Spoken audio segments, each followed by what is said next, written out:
નમસ્કાર, પ્રવેગ ન્યૂઝ સાથે હું છું જય શર્મા. નજર કરીશું હેડલાઇન્સ પર. બજેટ સત્ર પહેલા કેન્દ્ર સરકારે બોલાવી સર્વપક્ષીય બેઠક. 31 જાન્યુઆરીથી 9 ફેબ્રુઆરી સુધી ચાલુ રહેશે સંસદ સત્ર.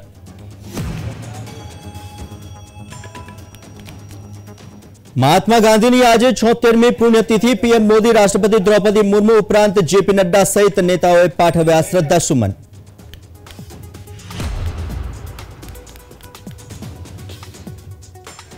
केरल हाईकोर्टे कुल 14 PFI ना लोगों ने फांसी की सजा संभळावी. भाजपा ओबीसी नेता रंजीत श्रीनिवासन ने हत्या केस में सजा.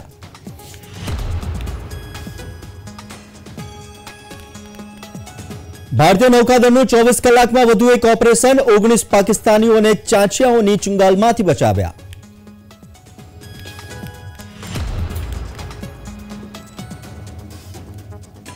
બિહારના પૂર્ણિયામાં કોંગ્રેસ નેતા રાહુલ ગાંધીનો ખેડૂતો સાથે વાર્તાલાપ. ખેડૂતોએ લોન માફી સહિતના મુદ્દાઓ ઉઠાવ્યા.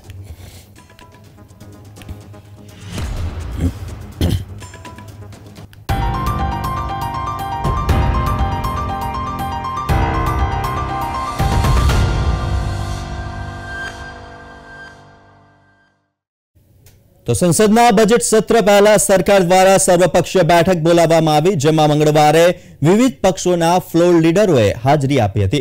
रक्षामंत्री अने लोकसभामां नायब नेता राजनाथ सिंह, संसदीय बाबतोना मंत्री प्रहलाद जोशी अने तेमना नायब अर्जुनराम मेघवाले बैठकमां सरकारनुं प्रतिनिधित्व कर्युं हतुं. दरेक सत्र पहला मीटिंग बोलावવાનો रिवाज छे. विविध पक्षोना नेताओ तेओ जे मुद्दाओ संसदमां उठाववा मांगे छे तेने हाईलाइट करे छे. आ वखते संसदनुं सत्र टूंकું રહેશે. તે 31 જાન્યુઆરીથી 9 ફેબ્રુઆરી સુધી ચાલશે. સત્રની શરૂઆત રાષ્ટ્રપતિ દ્રૌપદી મુર્મુના સંબોધનથી થશે.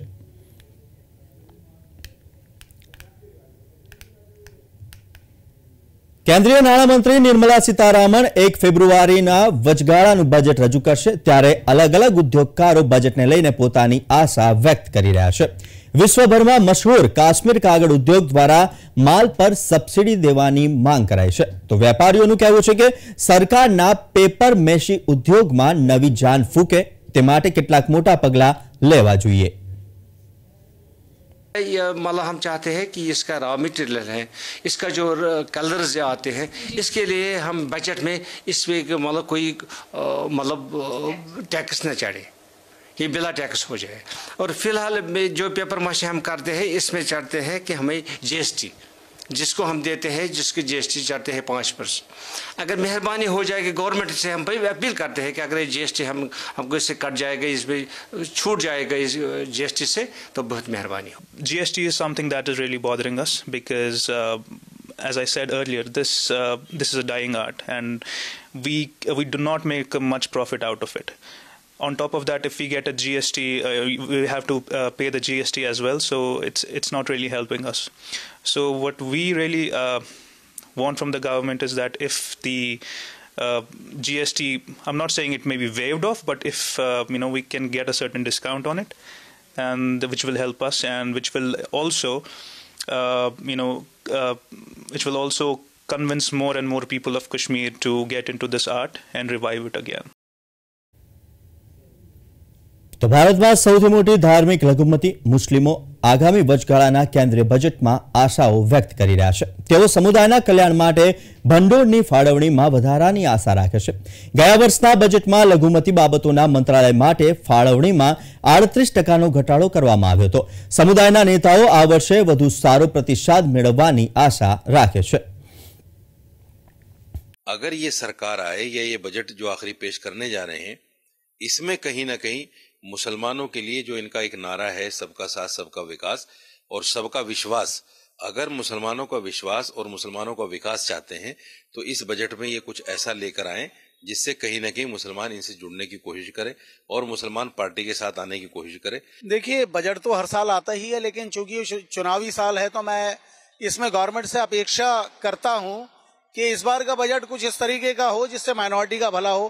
खासतौर पर माइनॉरिटीज के जो एजुकेशनल इंस्टीट्यूट्स हैं उनके अंदर या उनसे इतर कुछ स्कॉलरशिप्स या फेलोशिप का प्रावधान होना चाहिए.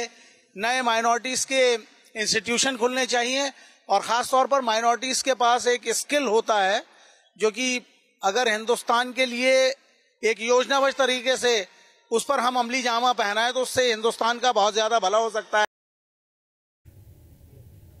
તો વચગાળાના બજેટ પાસેથી સુરતના કાપડના વેપારીઓની અનેક આશાઓ અપેક્ષાઓ છે। હીરા ઉદ્યોગની જેમ ટેક્સટાઇલ ઉદ્યોગ માટે પણ એક્સચેન્જ ખોલવું જોઈએ તે વેપારીઓને આશા છે। જોઈએ બજેટ પર આ વિશેષ અહેવાલ। સુરતના કાપડના વેપારીઓને વચગાળાના કેન્દ્રીય બજેટમાંથી એક્સચેન્જની આશા છે। તેમનું કહેવું છે કે જે રીતે સરકારે હીરા ઉદ્યોગ માટે એક્સચેન્જ ખોલ્યું છે તેવી જ રીતે टेक्सटाइल इंडस्ट्री माटे एक्सचेंज खोलવું જોઈએ। मोदी साहब ने सूरत को डायमंड बुर्ज दिया है, उस हिसाब से कोई टेक्सटाइल बुर्ज दे जिसके अंदर एक्सपोर्ट और गारमेंट को हम कंसंट्रेशन करके उसके ऊपर अभ्यास कर सके, एक नया कपड़ा बना सके और विदेशों में जो एक्सपोर्ट को हम बढ़ा सके। इसके लिए हमें R&D के लिए एक यूनिवर्सिटी चाहिए और एक डायमंड बुर्ज चाहिए, क्योंकि अभी डोमेस्टिक मार्केट में तो सूरत की स्पेशलिटी है, लेकिन यदि मोदी सरकार जिस हिसाब से फाइबर टू फॉरेन ये जो एक संकल्प लिया है उस संकल्प को पूरा करना है तो हमें एक टेक्सटाइल यूनिवर्सिटी की जरूरत है और एक टेक्सटाइल बुर्ज की जरूरत है जिससे हम एक्सपोर्ट को बढ़ावा दें। આ ઉપરાંત કાપડના વેપારીઓ સારી એર કનેક્ટિવિટી દ્વારા આંતરરાષ્ટ્રીય બજારમાં તેમની હાજરી વધારવા માંગે છે। वैसे अगर सूरत एयरपोर्ट से हम लोग को डोमेस्टिक फ्लाइटों की सुविधा मिलने लगे तो व्यापार काफ़ी हो सकता है और हमको लगता है बनारस और सूरत फैब्रिक और टेक्सटाइल के लिए ट्विन सिटी के रूप में विकसित हो सकते हैं और हम लोग इतना अच्छा काम कर सकते हैं, विदेशों तक हम लोग का एक्सपोर्ट बहुत अच्छा हो सके। કાપડના વેપારીઓએ માંગ કરી હતી કે કર નીતિમાં તાજેતરના ફેરફારો નાના પાયાના ઉદ્યોગોને અનુકૂળ બનાવવા જોઈએ। કેન્દ્રીય નાણામંત્રી નિર્મલા સીતારામન 1 ફેબ્રુઆરીએ વચગાળાનું બજેટ રજૂ કરશે। બ્યુરો રિપોર્ટ પ્રવેગ ન્યૂઝ। તો વચગાળાના બજેટ પર મુંબઈના રેલવે મુસાફરોને નવી ટ્રેનો, ભાડામાં ઘટાડો, ટ્રેનોની સંખ્યામાં વધારો જેવી અનેક આશા અપેક્ષાઓ છે। ત્યારે મુંબઈ ગરાઓની બજેટ પર આશા અપેક્ષાઓ પર જોઈએ આ વિશેષ અહેવાલ। મુંબઈના રેલવે મુસાફરોને વચગાળાના કેન્દ્રીય બજેટમાં એસી બોગીના ભાડા ઘટાડવા અને ટ્રેનની સંખ્યા વધારવા વગેરે અપેક્ષાઓ છે। વંદે ભારત એક્સપ્રેસ જેવી નવી ટ્રેનની શરૂઆત અંગે મુસાફરોએ પ્રશંસા વ્યક્ત કરી હતી। તેમનું કહેવું છે કે આવી ટ્રેનોના ભાડામાં ઘટાડો થશે તો મુસાફરોની સંખ્યામાં વધારો થશે। मगर इनका जो किराया बहुत ज़्यादा है जिसकी वजह फ्रिक्वेंसी कम हो रही है। अगर इसका किराया कम हो जाएगा तो फ्रिक्वेंसी बढ़ेगी, पब्लिक ज़्यादा आएगी, उनसे और ज़्यादा बेनिफिट होगा उनको पब्लिक रेलवे लोगों को। ट्रैवलिंग वाइज नॉर्मली जो है फेयर जो है वो कम होना चाहिए। नॉर्मली मैं मुंबई हैदराबाद ट्रैवल करता हूँ, उसमें भी एसी का जो नॉर्मल टिकट है वो ज़्यादा ही है। मतलब अगर सोचा जाए तो एज अ स्लीपर देखा जाए तो अगर मैं हैदराबाद ट्रैवल करता हूँ 400 एंड एसी का डायरेक्ट 1200 होता है, तो एटलीस्ट उसको डबल तभी रखना चाहिए। चार्जेस जो है वो ज़्यादा है एसी के, वो कम होना चाहिए, यही एक्सपेक्टेशन है बजट से। જો કે વંદે ભારત એક્સપ્રેસ જેવી ટ્રેનોના કેટલાક નિયમિત મુસાફરોને લાગે છે કે ટ્રેનમાં આપવામાં આવતી સુવિધાઓને ધ્યાનમાં રાખીને ટિકિટની કિંમત વ્યાજબી છે। लगता है अर्जेंट के लिए अच्छा है ना, लेकिन हम लोग प्राइवेट कार वगैरह लेके जाते हैं उससे तो ये बेटर है ना। बच्चे लोग को लेके जाने के लिए हम लोग को ट्रेन नहीं रहेगा तो कार वो लोग करना पड़ेगा। हाँ लगेज रहते उसको लेके जाने के लिए, उससे तो अच्छा एसी ट्रेन में ऐसा आराम बैठने के लिए तो मिलेगा ना। वो ट्रैफिक जाम रहते जाने के लिए, पोलो में टाइमिंग कवर नहीं होते, उससे तो ट्रेन बेटर है ना। मैं तो हमेशा ट्रैवल करता हूँ डेली, मेरे ख्याल से जो टिकट का जो प्राइस है सही है, कम नहीं है, सही है। मेरे ख्याल से अभी सुविधा जब ज्यादा मिलेगा, हम लोग को जब ज्यादा सुविधा मिलता है उन्हें ज्यादा पैसा भी तो पे करना चाहिए। રેલવે અધિકારીઓને આશા છે કે મુખ્ય રેલવે સ્ટેશનને સુધારવાનું કામ ટૂંક સમયમાં પૂર્ણ થશે। નવી ટ્રેનમાં અત્યાધુનિક સુવિધાઓ ઉપરાંત મુસાફરોને વધુ સારો અનુભવ પણ મળશે। पूरे महाराष्ट्र में की बात करें तो 7 वंदे भारत ट्रेन और सेंट्रल रेलवे की बात करें तो 6 वंदे भारत ट्रेन हम ऑलरेडी चला रहे हैं। साथ ही साथ में जैसा पता है आपको करीब 18 स्टेशनों का मेजर डेवलपमेंट या मेजर रीडेवलपमेंट हम लोगों ने शुरू किया है, जिसमें से 3 स्टेशन जैसे छत्रपति शिवाजी महाराज टर्मिनस, उसके बाद में नागपुर और अजनी, इनका उम्मीद है कि अगले 1.5 से 2 साल के बीच में इनका चेहरा मोहरा आपको काफी हद तक बदला हुआ मिलेगा। The interim union budget will be presented by Union Finance Minister Nirmala Sitharaman on February 1st.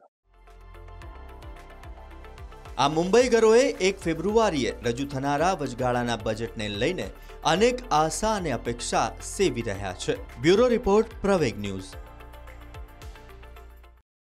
તો 1 ફેબ્રુઆરીના રોજ નાણામંત્રી નિર્મલા સીતારામન વચગાળાનું બજેટ રજૂ કરવામાં છે, જેમાં વિશ્વ બેંકના જણાવ્યા અનુસાર ભારત વિશ્વની સૌથી ઝડપથી વિકસતી અર્થવ્યવસ્થાઓમાંની એક છે।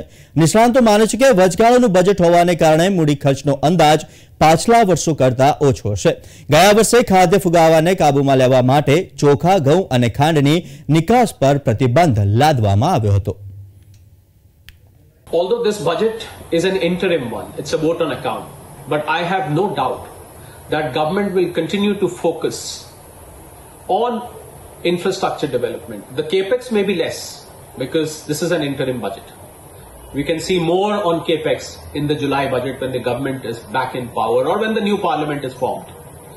But the focus will remain on the rural population, the focus will remain on farmers, focus will remain on youth and women. The numbers which are going to be predicted for the forthcoming financial years as far as GDP growth is concerned could be around 7%. Considering the backdrop of global geopolitical issues, global scenario, I expect that for the forthcoming financial year, perhaps there may be a CPI inflation expectation of around 5%. તો ભારતીય નૌકાદળે 28 અને 29 જાન્યુઆરીના રોજ માત્ર 24 કલાકમાં જ અરબી સમુદ્રમાં ચાંચિયાઓના 2 મોટા હાઈજેકના પ્રયાસોને નિષ્ફળ બનાવ્યા।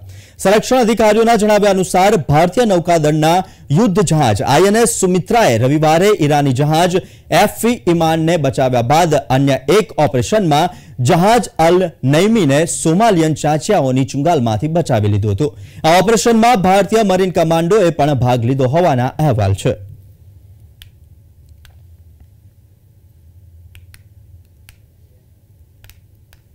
તો કેરળ હાઈકોર્ટે કુલ 14 લોકોને મોતની સજા સંભળાવી છે। ફાંસીની સજા પામેલા બધા PFI એટલે કે પોપ્યુલર ફ્રન્ટ ઓફ ઇન્ડિયાના છે। PFI હવે સમગ્ર દેશમાં પ્રતિબંધિત છે। આ તમામ 14 દોષિતોને ભારતીય જનતા પાર્ટીના OBC નેતા રણજીત શ્રીનિવાસનની હત્યાના સંબંધમાં ફાંસીની સજા સંભળાવવામાં આવી છે। તો બીજેપી સાંસદ સુધાંશુ ત્રિવેદીએ મંગળવારે મલ્લિકાર્જુન ખડગે પર પલટવાર કરતા કહ્યું કે કોંગ્રેસની વંશવાદી રાજનીતિને 2019ની લોકસભા ચૂંટણીમાં મતદારો દ્વારા સંપૂર્ણપણે નકારી કાઢવામાં આવી છે। તેમણે જણાવી દીધું કે કોંગ્રેસના પ્રમુખ મલ્લિકાર્જુન ખડગેએ સોમવારે આશંકા વ્યક્ત કરી હતી કે 2024ની લોકસભાની ચૂંટણી લોકો માટે લોકશાહીને બચાવવાની છેલ્લી તક હશે, કારણ કે જો તેમની પાર્ટી આગામી ચૂંટણી જીતશે તો વડાપ્રધાન નરેન્દ્ર મોદી સરમુખતારશાહીને પસંદ કરી શકે છે।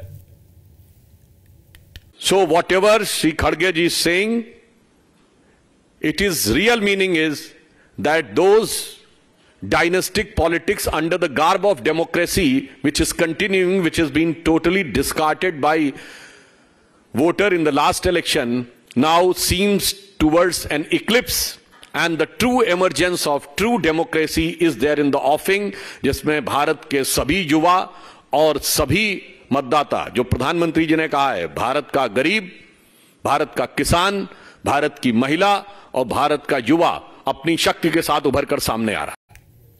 તો બિહારમાં ભારત જોડો ન્યાય યાત્રાના બીજા દિવસે કોંગ્રેસ નેતા રાહુલ ગાંધીએ બિહારના પૂર્ણિયામાં ખેડૂતો સાથે વાત કરી। બેઠકમાં ખેડૂતોએ લોન પ્રોત્સાહનનો તેમજ વિવિધ મુદ્દાઓ ઉઠાવ્યા, જેના પર રાહુલ ગાંધીએ ખાતરી આપી કે તેઓ તેમના મુદ્દા સંસદમાં ઉઠાવશે। સભાને સંબોધતા રાહુલ ગાંધીએ કહ્યું કે અબજોપતિઓની 14 લાખ કરોડ રૂપિયાની લોન માફ કરી શકાય છે, પરંતુ ખેડૂતોની નહીં। જો અબજોપતિઓની લોન માફ કરવામાં આવે તો ખેડૂતોની લોન પણ માફ કરવી જોઈએ।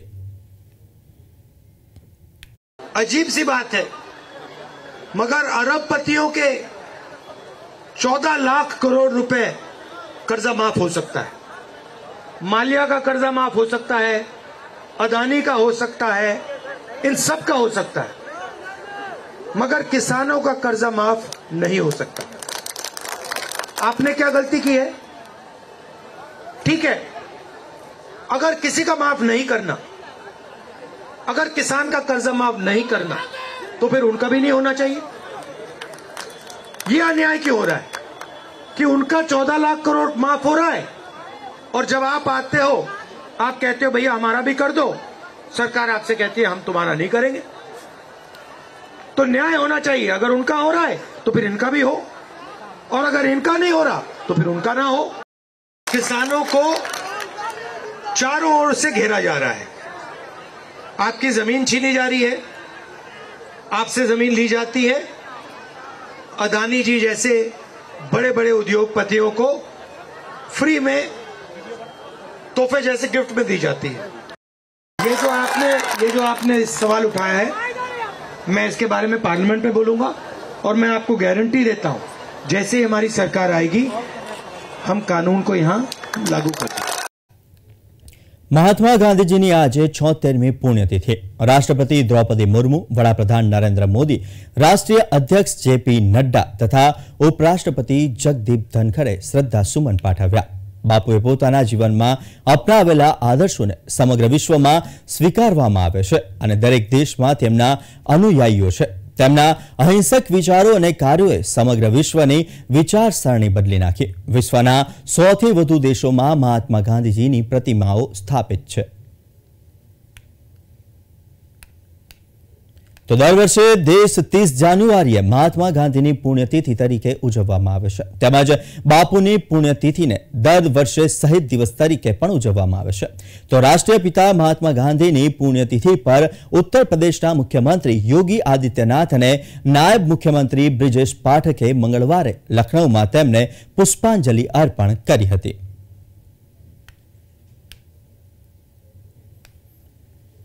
તો ઝારખંડના રાજ્યપાલ સીપી રાધાકૃષ્ણને રાંચીના બાપુ વાટિકામાં મહાત્મા ગાંધીને તેમની પુણ્યતિથિ પર શ્રદ્ધાંજલિ આપી હતી। રાધાકૃષ્ણને કહ્યું કે મહાત્મા ગાંધીને સાચી શ્રદ્ધાંજલિ આપણા જીવનમાં સાદગી અને દેશની સેવા કરવાનો અભિગમ અપનાવીને આપી શકાય છે।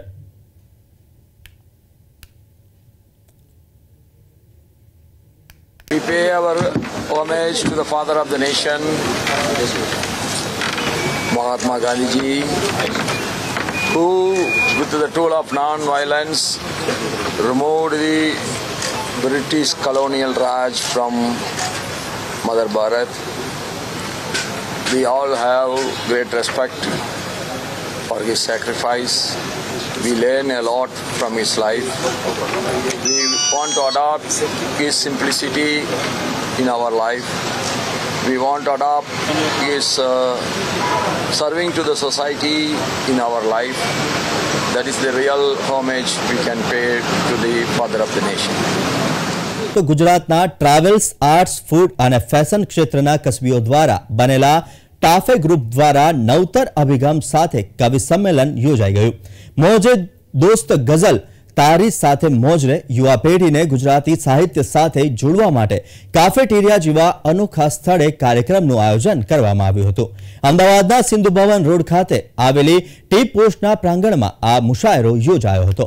જાણીતા સાહિત્યકાર, કવિ અને ગઝલકાર રઈસ મણિયારના અનુભવી અને પ્રભાવી સંચાલનમાં અન્ય નવ યુવા કવિઓને પોતાની ગઝલો રજૂ કરી, જેને ભાવકોએ ખૂબ ભાવથી વધાવી હતી। ઓડિયન્સમાં યુવા દર્શકોની ઉપસ્થિતિ વિશેષ ધ્યાન ખેંચતી હતી। ગુજરાતી સેટેલાઇટ ટીવી ચેનલ પ્રવેગ ટીવી આ કાર્યક્રમમાં મીડિયા પાર્ટનર તરીકે સહભાગી બન્યું હતું। જે લોકોને પણ સાહિત્યમાં રસ છે એમને આ કંઈક એક અલગ અનુભવ થાય એટલા માટેનું આયોજન છે અને 10 કવિઓની સંખ્યા પણ એક સૂચક છે, કારણ કે 10નો આંકડો પરફેક્ટ 10 કહીએ છીએ આપણે, બરાબર, જે હંમેશા એક પૂર્ણ સંપૂર્ણ સ્વરૂપ છે। તો 10 એ ચુનંદા ચૂંટેલા અમારા યુવા કવિઓને અમે અહીંયા એક પ્લેટફોર્મ આપવા પ્રયત્ન કરેલો છે અને એની ઉપર શિરમોર સમાન રઈસભાઈ કે જેમનું સાહિત્ય અને જેમનું વાંચન અને જેમનું રિસર્ચ કહેવાય છે કે અત્યારના ગુજરાતી સાહિત્યમાં સૌથી વધારે શ્રેષ્ઠ અને સૌથી વધારે જાણીતા એ કવિ છે। એટલા માટે રઈસભાઈના આ નેજા હેઠળ, રઈસભાઈની આગેવાની, રઈસભાઈના વડપણ હેઠળ આ 9 ચુનંદા કવિઓને ટોટલ 10નો આંકડો 10 અને એટલા માટે એક સંપૂર્ણ સ્વરૂપ આપવાનો પ્રયત્ન કરે છે। સુંદર મજાનું વાતાવરણ અહીંયા ઊભું થયું છે ગુજરાતી કવિતા માટેનું. આ તમામ મિત્રો કોઈને કોઈ વ્યવસાય સાથે સંકળાયેલા છે, પણ છતાં માતૃભાષા પ્રત્યેના પ્રેમના કારણે અને ખાસ કરીને માતૃભાષાની સમૃદ્ધિ આપણા ગુજરાત રાજ્યમાં પાછી આવે એવા આશય સાથે આ પ્રવૃત્તિ કરી રહ્યા છે. એમની આ નિસ્વાર્થ પ્રવૃત્તિને હું વંદન કરું છું. જે મિત્રોએ આ પ્રવૃત્તિને સ્પોન્સર કરી છે, ઘણા બધા સ્પોન્સર મિત્રો છે, એ દરેકને હું વંદન કરું છું. ને આ પ્રવૃત્તિને વેગ આપી રહ્યું છે. તો હું 4 પંક્તિ આપ સૌ ગુજરાતી મિત્રો માટે કહીશ કે મેં તારા નામનો ટવકો અહીં છાતીમાં રાખ્યો છે. મેં તારા નામનો ટવકો અહીં છાતીમાં રાખ્યો છે. ઉસાવા ક્યાં દીધો કપકો હજી પાટીમાં રાખ્યો છે. મલક કઈક લાખ ખુલ્યા બધાની ધૂળ ચોટી પણ હજી એ મારો ધબકારો મેં ગુજરાતીમાં રાખ્યો છે. તો મિત્રો બહુ જલ્દી પ્રવેગ ટીવી પર આખા મુશાયરાનું પ્રસારણ પણ થશે, જેની અંદર મારી સાથે મધુભાઈ પટેલ, કુણાલ શાહ, ભાવિન ગોપાણી, દાહા મંસૂરી, વિરલ દેસાઈ, વિશાલ દેસાઈ, ચૈતાલી જોગી અને ઉવેશ ગિરાજ તથા ચિરાગ ખોડીફાડ જેવા અનેક યુવાન તરોતાજા કવિ મિત્રો પોતાની શાયરીની રસલાન મેળવ્યા. તો પહેલીવાર સુરતમાં તૈયાર થઈ રહ્યા છે ભગવાન રામની નવી મૂર્તિના 3D બેનર. ભગવાન રામની નવી અને આકર્ષિત દિવ્ય મૂર્તિના બેનરો તેમજ ફોટો ફ્રેમ માટે લોકોની માંગને જોતા સુરતના એક પ્રોડક્શન હાઉસમાં રામ મૂર્તિની આબેહૂબ 3D બેનર તૈયાર કરવામાં આવી રહ્યા છે. સુરતમાં પહેલીવાર મંદિરમાં પ્રસ્થાપિત કરાયેલી મૂર્તિને આબેહૂબ ડિઝાઇન તૈયાર કરી તેને ખાસ પ્રકારના કાપડ પર પ્રિન્ટ કરી 3D બેનરો તૈયાર કરવામાં આવ્યા છે. મંદિરમાં પ્રસ્થાપિત થયેલ મૂર્તિ જેવો જ આબેહૂબ દેખાવ આપવા બેનરની દરેક ડિઝાઇન પર ઝીણવટભર્યું ધ્યાન રાખવામાં આવ્યું છે. ત્યારે સુરતમાં તૈયાર થઈ રહેલા આ બેનરો માટે દેશના દરેક શહેરોમાંથી આ પ્રોડક્શન હાઉસને ઓર્ડરો મળી રહ્યા છે અને માંગને પહોંચી વળવા માટે સતત અહીં રામનાથ બેનરોનું ઉત્પાદન કરવામાં આવી રહ્યું છે. जैसे अभी राम जी का प्राण प्रतिष्ठा 500 साल बाद मोदी जी ने इतना बड़ा कदम उठाया, इतनी हिम्मत करके हमारे सारे देशवासियों के लिए रामलला जी की प्राण प्रतिष्ठा हुई है और हम वही सेम जो अयोध्या में मूर्ति राम जी का विराजमान हुआ है वैसा सेम एकदम आर्टिकल बना रहे हैं और बहुत ही सुंदर हैं. और अगर आप देखेंगे मन से आंख बंद करके भी देखेंगे तो आपको सेम ऐसा लगेगा कि हम लोग अयोध्या में आ गए हैं. इतना प्यारा आर्टिकल बनाया है. खासियत इस फैब्रिक की ऐसी है कि ये एक हमारा प्रीमियम फैब्रिक है जो बॉन्डेड फैब्रिक से बना हुआ है. एक तो इसके कलर्स कभी नहीं जाएंगे. ये कपड़े पे बना हुआ है बॉन्डेड फैब्रिक्स पे. जस्ट कितने साल तक रखिए इसमें कुछ नहीं होगा, कलर्स वैसे ही रहेंगे. इस कपड़े की ब्यूटी ऐसी कि आपको फ्रेम वगैरह करने की ज़रूरत नहीं है. ऑर्डर में मैम करीब 10,000 मीटर हम लोगों ने प्रिंट करके दे चुके हैं, जिसमें 10,000 में 1 मीटर में यानी हमारा जो आर्टिकल 2 पीसेस बनते हैं तो 20,000 से पीसेस ज़्यादा जा चुके हैं. और रेगुलर पीछे बैकअप में बहुत लंबा प्रोग्राम है और ऐसा प्लान है कि हर घर में ये राम जी लगेंगे हमारे. તો દેશના વડાપ્રધાન લક્ષદ્વીપ ગયા બાદ દેશ વિદેશથી લોકો લક્ષદ્વીપમાં જવા માટેની સંખ્યા વધી રહી છે. ત્યારે આપણે લક્ષદ્વીપના ટ્રાવેલ્સનો મોટા પાયે વેપાર કરી રહ્યા હોય તેવા વેપારીઓ શું કહી રહ્યા છે જાણીએ. લક્ષદ્વીપ સાથે વિયેતનામના ટ્રાવેલ્સ એજન્ટ સાથે પણ વાત કરી હતી તો વિયેતનામ પણ ગુજરાતીઓ વધુ જતા હોવાનું બહાર આવ્યું છે. ત્યારે દેશના વડાપ્રધાન લક્ષદ્વીપ ગયા બાદ દેશભરમાંથી હજારો કોલ્સ ત્યાંના ટ્રાવેલ્સ એજન્ટોને આવી રહ્યા હોવાનું બહાર આવ્યું છે. ये टोटल 4 दिन का आयोजन है, जिसमें कि पहले दिन एक रोड शो का आयोजन किया गया जिसमें कि पूरे all over Gujarat and surrounding state से ट्रैवल एजेंट्स को बुलाया गया और बहुत ही भव्य आयोजन था. और उसके बाद 3 दिन का ये क्रिकेट टूर्नामेंट है जो कि मैं देख रहा हूँ और बहुत ही पॉजिटिव फीलिंग आ रही है.